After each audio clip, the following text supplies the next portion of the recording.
A tube 1 centimeter square in cross section is attached to the top of a vessel 1 centimeter high and of cross section 100 centimeter square.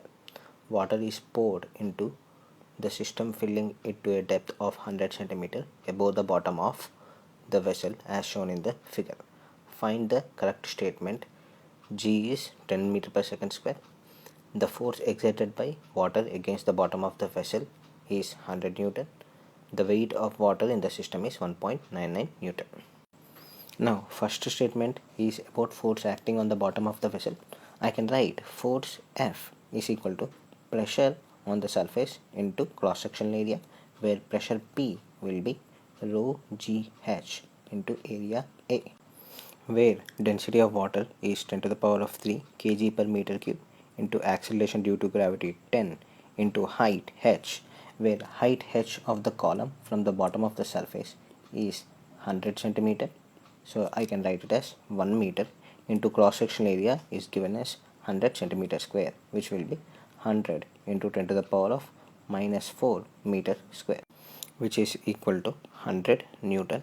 So statement 1 is true. Now statement 2 is about weight of the water in the system. Now weight of the water in the system, W is equal to mass of water into acceleration due to gravity.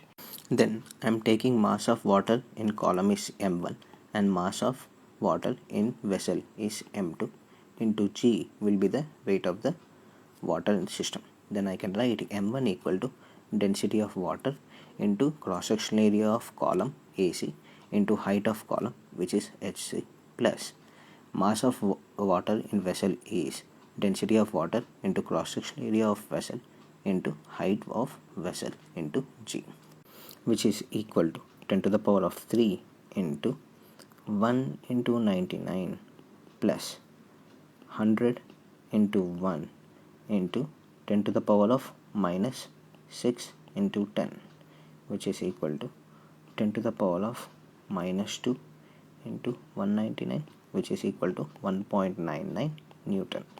So statement 2 is also true. So the right answer for the given question is option 3, where both statement 1 and 2 are correct.